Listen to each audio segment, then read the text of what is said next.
Is the I've been to the mountaintop. This was Dr. King's last speech. It was given on April 3rd, 1968, in Memphis, Tennessee.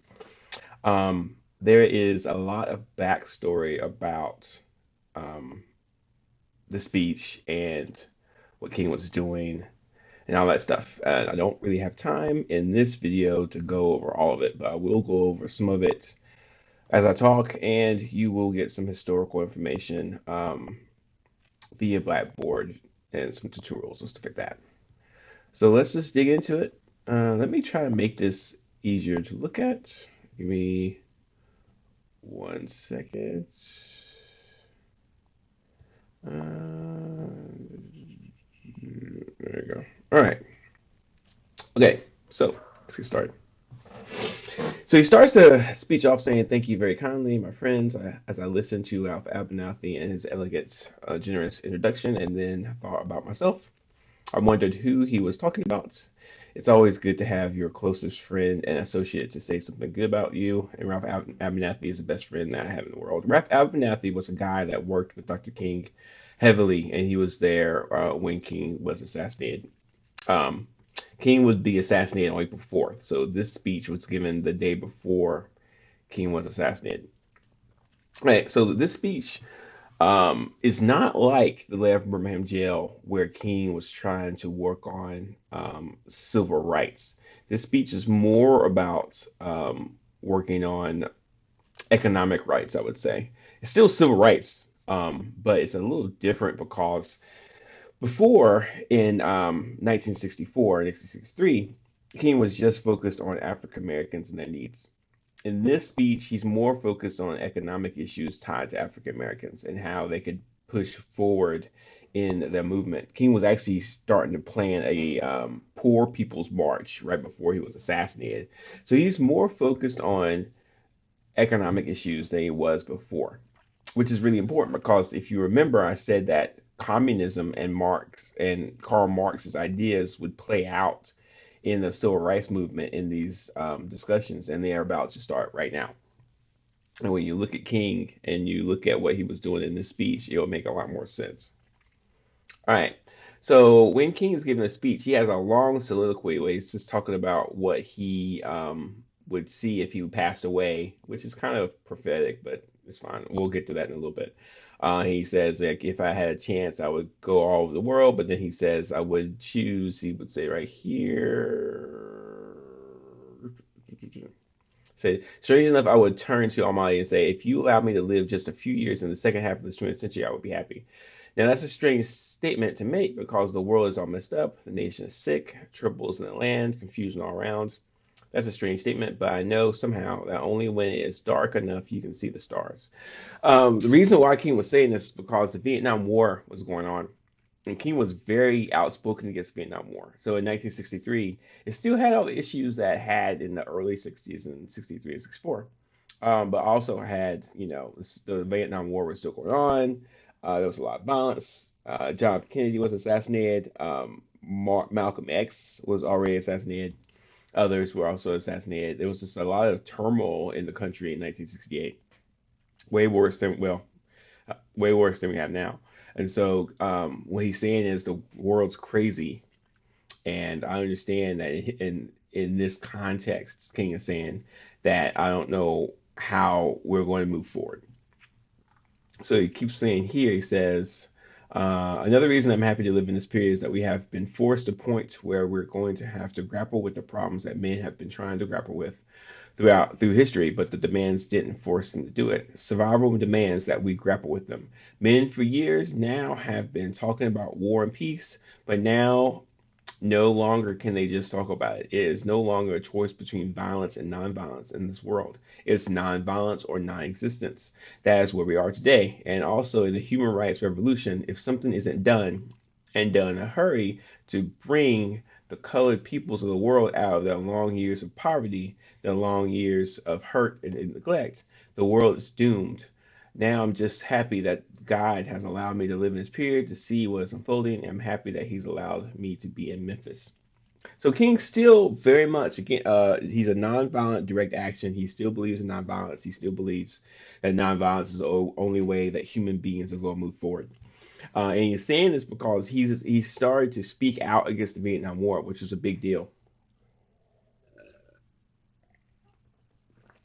King did not like the Vietnam War. He thought it was wrong that African Americans were sent to another country to kill other brown people. And he also thought it was wrong that poor people were sent to other countries to kill other poor people. He was very outspoken against this, which made people very upset.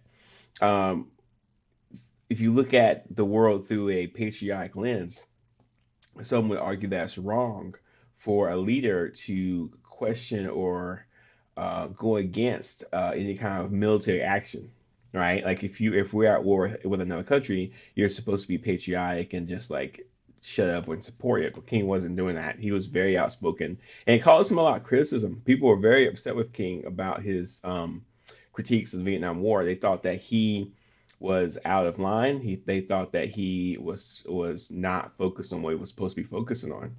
And King totally disagreed. And to be honest with you, King was trying to move past just the not narrow focus of civil rights, but the focus of what he had been doing all those years. And he wanted to move and become a more outspoken leader for universal rights.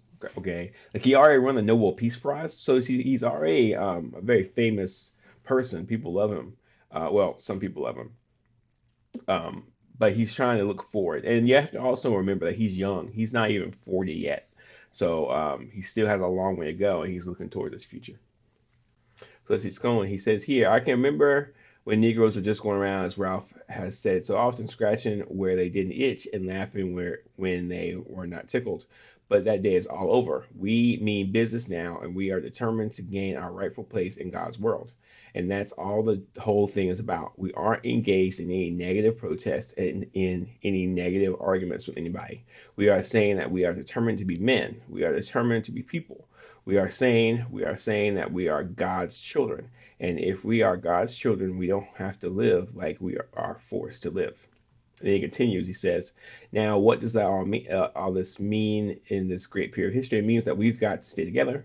We've got to stay together and maintain unity. You know, whenever Pharaoh wanted to prolong the period of slavery in Egypt, he had a favorite formula for doing it. What was that? He kept the slaves fighting among themselves.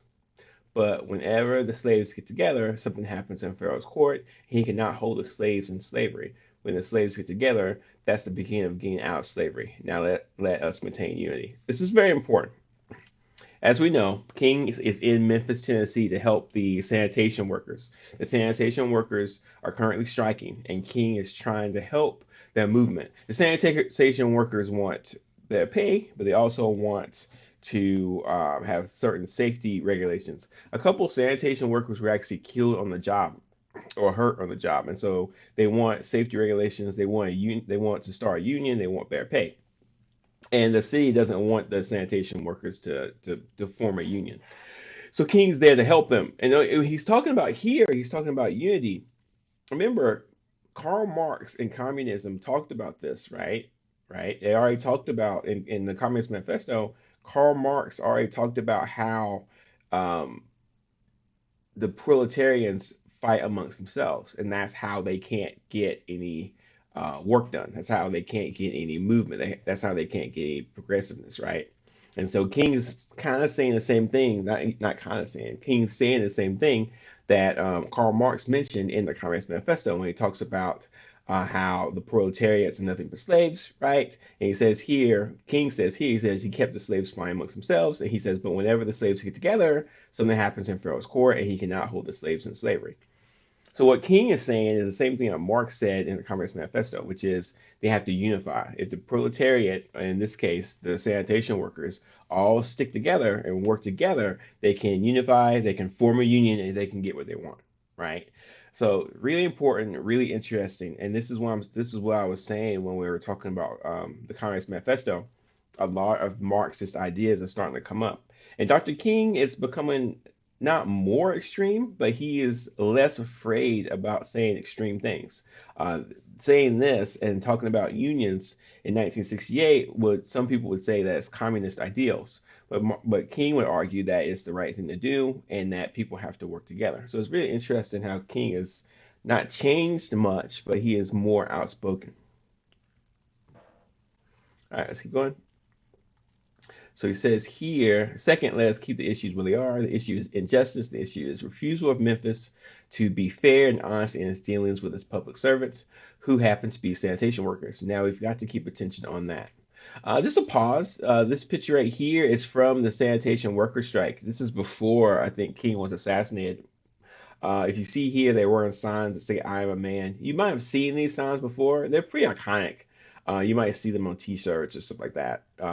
These are the signs that the sanitation workers were holding. This was after a small outbreak of violence, and as you can see, they have the National Guard all lined up, right? And they're holding the bayonets and their weapons, and then you have like tanks rolling down the street, which is, I mean, this is obviously absurd.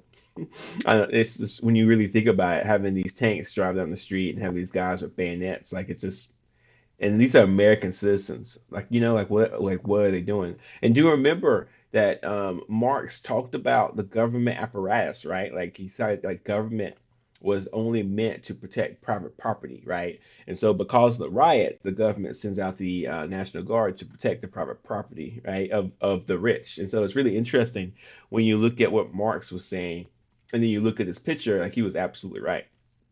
One thing of note, this dude, who is he? I've always wondered who this guy is.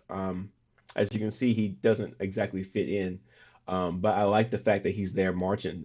It's actually pretty cool. I've always wanted to know this guy's story. Anyway, all right, let's keep going. Um, so King says here, there's always the problem with the little violence. You know what happened the other day, and the press dealt only with the window breaking.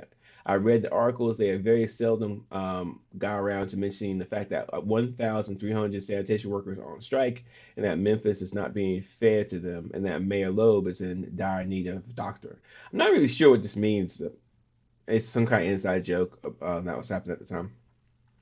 So he says here, now we're going to march again, and we've got to march again in order to put the issue where it was supposed to be and force everybody to see that there are 1,300 of God's children here suffering, sometimes going hungry, going through dark and dreary nights, wondering how this thing is going to come out. That's the issue. And we've got to say to the nation, we know how it's coming out. For when people get caught up with that which is right and they are willing to sacrifice for it, there is no stopping point short of victory. We are going to let we aren't going to let any mace stop us. We are masters in our nonviolent movement in this armed police forces. They don't know what to do. I've seen them so often, and I remember in Birmingham, Alabama, when we were in the majestic struggle there, we would move out the 16th Street Baptist Church day after day. So King is starting to talk about what happened in Birmingham in relation to what's happening now in Selma, which is actually interesting. But he kind of talks about it for a while, and like Birmingham was like 4 years ago. But I do think it's interesting how the same thing that happened in Birmingham, Alabama, he wants to use it as an example of what they could do now in Memphis, Tennessee. But we're not going to spend much time with that. So he says here, and just here. Now we've got to go to Memphis just like that. I call upon you to be with us when we go out Monday. And then he talks about injunctions. So again, he talks more about injustice and he talks about just and unjust laws. And he says here, we have an injunction and we're going to into court tomorrow morning to fight this illegal, unconstitutional injunction. All we say to America is be true what we said on paper.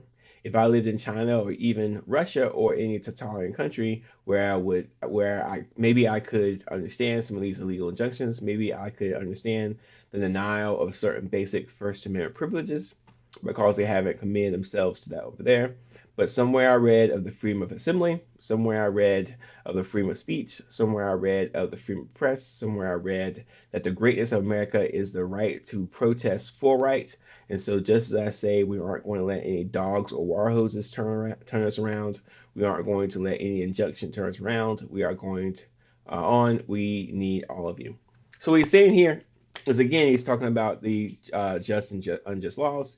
He's comparing the United States to other totalitarian countries like China and Russia, right? He's saying how we have the Constitution, we have the First Amendment, we have the freedom of speech. We should be able to move on. We should be able to protest without having um, the government stop us. Same themes from the Birmingham jail. All right, let's keep going. So, let's see. Scroll down a little bit. There's a lot. There's a lot of stuff in this particular speech that doesn't really pertain much to some of the previous discussions, but there are a couple of new things. Like when he says here, but I want to thank all of them, and I want you to thank them because so often preachers. So he's talking about preachers here. He says so often preachers aren't concerned about anything but themselves, and I'm always happy to see a relevant ministry. It's all right to talk about long white robes over yonder and all of its symbolism, but ultimately people want some suits and dresses and shoes to wear down here. It's all right to talk about streets flowing with milk and honey, but God has commanded us to be concerned about the slums down here and his children who can't eat 3 square meals a day. It's all right to talk about the new Jerusalem, but one day God's preachers must talk about the new New York, the new Atlanta, the new Philadelphia, the new Los Angeles, the new Memphis, Tennessee. That's what we have to do. All right, so interesting. He's talking about the religious leaders and the church, not just in the United States, and probably all over the world.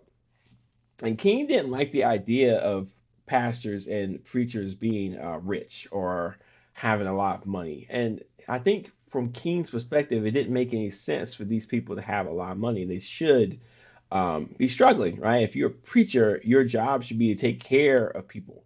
But not only that, um, there's an interesting strain of thought when it comes to some religious ideals, which says that this world, the physical world, is not important. And what you should worry about is what happens after you pass away. So it doesn't matter, for example, if in some religious ideals, it doesn't matter if you're poor here, right? What matters is that you go to heaven and you find the riches of heaven. But then King says here it does matter. King says here he says it's all right to talk about streets flowing with milk and honey, but God has commanded us to be concerned about the slums down here and his children who can't eat 3 square meals a day, right? So it's in King's eyes, the church's duty is to take care of poor people, right? In King's eyes.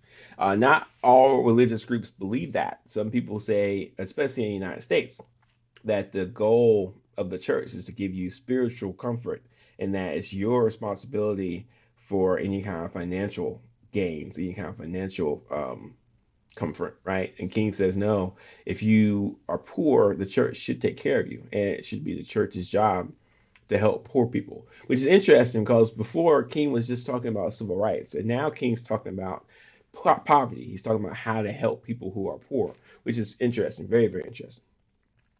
All right, let's keep going. See here. Now, we are poor people. Individually, we are poor when you compare us with white society in America. We are poor. Never stop and forget that collectively, that means all of us together. Collectively, we are richer than all the nations in the world, with the exception of nine. Did you ever think about that? After you leave the United States, Soviet Russia, Great Britain, West Germany, France, and I can name the others, the American Negro collectively is richer than most nations of the world. We have an annual income of more than $30 billion a year, which is more than all the exports of the United States and more than the national budget of Canada. Do you know that? That's power. That's power right there. We know how to pull it. We don't have to argue with anybody. We don't have to cuss and go around acting bad with our words. We don't need any bricks and bottles. We don't need any Molotov cocktails. A Molotov cocktail is a glass bottle with gasoline in it, and you put a rag inside of it, and then you light it on fire, and then you throw it. So that's what Molotov cocktails. We just need to go around to these stores and to these massive industries in our country and say, God sent us by here to say to you that you're not treating his children right. And we've come here to ask you to make the first item on your agenda fair treatment where God's children are concerned. Now, if you are not prepared to do that, we do have an agenda that we must follow. And our agenda calls for withdrawing economic support from you. This is kind of new for King, right? He's saying, hey, we have collective money. If we decide not to buy products from a store or a certain store, or if we say, hey, if you don't help us, we won't patronize you, right? it's interesting new way for King to use his organization, right? He's saying, hey, we can use our collective money to convince companies and businesses to support our cause. And it's actually interesting. He did some of this in Birmingham too, but he wasn't the first person to advocate economic protest. It's actually Malcolm X, and we'll talk about him later on this week. Malcolm X also believed that you could leverage your economic opportunities. You could leverage your money to get people to do what you want. And both Malcolm X and Dr. King wanted to try to get people not to buy things at certain stores to put economic pressure on those stores to support them. This is a big one, and it's again, it's kind of showing some Marxist ideas. Like King is saying, hey, collectively, if we work together, we can get people to help us do what we want, using not just nonviolent direct action, but also money as well. We could do that. So you're starting to see a little bit more of Karl Marx in King's discussions, and also starts to talk about where King and Malcolm X are starting to converge. And there's an idea that Dr. King and Malcolm X were on separate tracks. That Dr. King was over here and Malcolm X was over here. And I do recognize that you can't see my hands when I say that. Um, but that's not actually true. The closer to both of their deaths, the more they were starting to convene and converge. They were more alike than you think. And I wanted you guys to read this speech before Malcolm X's ballot or the bullet speech because you're going to see some similar themes. And both men were more radical than I think people give them credit for. And I think, especially when it comes to Dr. King, he wasn't as, what's the word, safe as some people might suggest. All right, let's keep going. So he talks more about this. He says here, he says, and so as a result of this, we are asking you tonight to go out and tell your neighbors not to buy Coca-Cola in Memphis. Go buy and tell them not to buy Celtice milk. Tell them not to buy Wonder Bread. And what is the other bread company? As Jesse Jackson has said, up to now, only the garbage men have been feeling pain. Now we must kind of redistribute that pain. We are choosing these companies because they haven't been fair in their hiring practice policies. We are choosing them because they can begin the process of saying they are going to support the needs and the rights of these men who are on strike. And then they can move on downtown and tell Mayor Loeb to do what is right. That's right. Right. So again, using economic forces to push people to do the quote unquote right thing. All right. And then he also talks about how black people should bank at black banks. He also says that as well. Here he says you have 6 or 7 black insurance companies here in the city of Memphis. Take your insurance there. We want to have an insurance in. And he says here, um, we begin the process of building a great economic base, and at the same time, we are putting pressure where it really hurts. And I ask you to follow through here. So not only is King asking people to do nonviolent direct action, but he's also telling them to protest economically, which probably would make people very upset, right? I mean, they already did that in the Montgomery bus boycott. At the Montgomery bus boycott, they just stopped taking buses, right? And which put economic pressure on the city. If a bunch of people weren't taking buses, then it was going to cause a lot of consternation and trouble for the city because they couldn't afford to run the buses. And so King isn't new to economic protests, but it's really fascinating how towards the end of his life, he's still pushing that, right? And he's doing it for an interesting reason. This is a very specific protest. He's in Memphis, Tennessee. He is working with the sanitation workers at a protest. He's not like trying to get civil rights for everybody in Georgia or Alabama. He's trying to help this one specific group in Memphis, Tennessee. And I think he's doing that because King recognizes that civil rights issues are also economic issues. Like you can get people civil rights, but if they don't have any money, what's the point, right? And so he's starting to think of that in an interesting way. All right. So he says here, be concerned about your brother. You may not be on strike, but either we go up together or we go down together. Let us develop a kind of dangerous unselfishness. This is actually really interesting. This is a story about the Good Samaritan. It's kind of long. Um, I guess I should read this part here. I'll read this part. Hang on, let me get some water.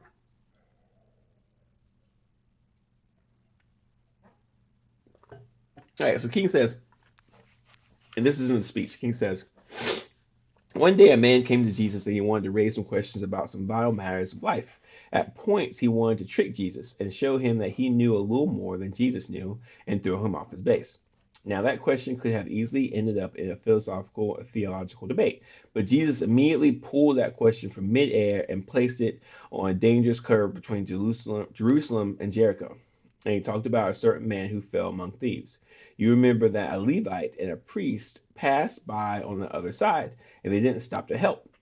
Finally, a man of another race came by. He got down from his beast, decided not to be compassionate by proxy, but he got down with him, administered first aid, and helped the man in need. Jesus ended up saying this was the good man. This was the great man because he had the capacity to project the I into thou and to be concerned about his brother. All right, so this is the story of the Good Samaritan. You all heard this before, right? Where there's this guy hurt and people didn't trust him and they pass him by. So they see that he's in need, but they don't help. But then one day, at a certain point, a good Samaritan does help, right? And that's the Jesus parable. And Dr. King has mentioned that parable here. It's kind of long. I don't really want to get into all this. But the part I want to go over is right here. And he says here, and it's possible that the priest and the Levite looked over that man on the ground and wondered if the robbers were still around. Or it's possible that they felt that the man on the ground was merely faking and he was acting like he had been robbed and hurt in order to seize them over there, lure them there for quick and easy seizure. And so the first question that the priest asked, the first question that the Levite asked was, if I stop to help this man, what will happen to me? But then the Good Samaritan came by, and he reversed the question. If I do not stop to help this man, what will happen to him? That's the question before you tonight. Not if I stop to help the sanitation workers, what will happen to my job? Not if I stop to help the sanitation workers, what will happen to all the hours that I usually spend in my office every day and every week as a pastor? The question is not if I stop to help this man in need, what will happen to me? The question is if I do not stop to help this man, the sanitation workers, what will happen to him? That's the question. Let us rise up tonight with a greater readiness. Let us stand with great determination. And let us move on in these powerful days, these days of challenge, to make America what it ought to be. We have an opportunity to make America a better nation. So King is saying how, listen, people need to help other people, right? Like, if the sanitation workers are striking, we shouldn't say, if I help them, will I get in trouble? We should be saying, if I don't help them, will they get hurt? Like, I should help them. And it kind of goes back to that picture of that dude that was walking with them. Let me go back up there real quick. Like, this guy, this white dude here, he might have been a sanitation worker, but I doubt it. And he might have just maybe knew some of them. But my gut feeling is that this guy recognized that they're marching and he wanted to be a part of the march. He wanted to help. He probably didn't have to do this. Like this movement probably didn't affect him, right? But he's still there anyway because he feels like if I don't help these men, what will happen to him? And he's thinking their issues are my issues, their problems are my problems, right? So once again, King is saying, hey, just because it doesn't affect you directly does not mean it's not important. That's not something that you should take seriously. Okay. And like that's interesting because most people wouldn't agree. Most people would say the sanitation workers, that's their problem, right? Like it has nothing to do with me. I need to keep my nose out of it and not worry. But King's saying, no, it does have something to do with you. You need to be affected by it. You need to help. And King's doing that, right? Like he doesn't have to be in Memphis. It's actually very interesting. King went to Memphis, was told that there was a threat against his life in Memphis. He left Memphis and then came back to Memphis. It's kind of a long story about why he did that. Um, I don't really want to get into it right now. I probably could. But there was a time in Selma where there was a threat against his life, and he left, and a lot of his supporters were attacked and hurt while he was gone. And he knew that his life was threatened, and he left while they were hurt. And he always kind of thought about that afterwards. How I don't want to use the word abandoned, but he did leave his people when they probably needed him the most. And he didn't want to do that again in Memphis. And he ended up dying. When he came back to Memphis, he was assassinated. So in his eyes, he was walking the walk and talking the talk, right? He's not just telling people to help each other, and he wasn't doing it. He was helping people even though he didn't have to help them, and he lost his life because of it. If he hadn't have come to Memphis, he probably would not have been killed. And there were probably people telling him not to do that, but he did it anyway. He talks about how he was stabbed in Harlem. A black woman that had some mental issues stabbed him in Harlem, and he talks about that experience. So this is kind of interesting. You should look this up more if you want more information about that. And then he ends the speech right down here. I don't really want to get too much into the if I had sneeze part because it's more of his preacher aspect of it. It's a lot more pathos, but I do think you guys should read this to understand more about it. But it's not really as deep as I'd like to go. The part I want to read is right here. He says here,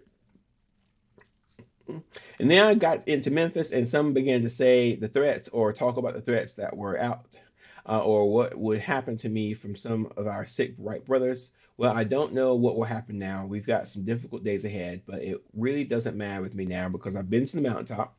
I don't mind. Like anybody, I would like to live a long life. Longevity has its place, but I'm not concerned about that now. I just want to do God's will, and He's allowed me to go to the mountain. And I've looked over and I've been seen the promised land. I may not get there with you, but I want you to know tonight that we as a people will get to the promised land. And I'm so happy tonight. I'm not worried about anything. I'm not fearing any man. Mine eyes have seen the glory of the coming of the Lord. All right, so it's hard not to read this speech and then think that Martin Luther King saw his intimate death, right? Like he prophesied his own death. That's that's fine if you want to think that, but you're missing some of the core aspects of the speech if you just focus on his death. King talked about three very important things. One, nonviolence in a universal sense. So he's saying, hey, the Vietnam War is wrong. War is wrong. We should be nonviolent in all things. Two, he's talking about the economic aspects of the civil rights movement. And then three, he's talking about the need for people to help each other universally, right? So it's missing some of the depth of the letter from Birmingham jail. But if you take the letter from Birmingham jail and you take the I've been to the mountaintop speech and you combine them together, you have a really good sense of what King thought about the world and its and how the world works as far as civil rights. So it's a really good way to look at both of them. And it's also important to understand that King died helping the sanitation workers. If he had not went to Memphis, he would not have been assassinated. He went to Memphis. They told him not to go. His people told him not to go because they heard some threats. He went anyway, and he was shot. He was killed. His assassination is interesting. I do think that you guys should spend more time on it, but that shouldn't be your focus. His death is a tragedy, but if he had to do it over again, I'm pretty sure King would do the exact same things. And there's not many people who would sacrifice their lives for others. It doesn't happen often. Um, and it's one of the most interesting things about King. Like he kept fighting for what he believed, even when his life was on the line. So it's hard not to think about that, but try to read the speech and think about it and what he was trying to do when he was alive, not the tragedy of his death, even though it's hard not to. That's the I've been to the mountaintop speech. I hope you understand a little bit more about it. Remember, you have to read these speeches to really get them. So please read the speech, and we'll continue next with Malcolm X and the ballot or the bullet.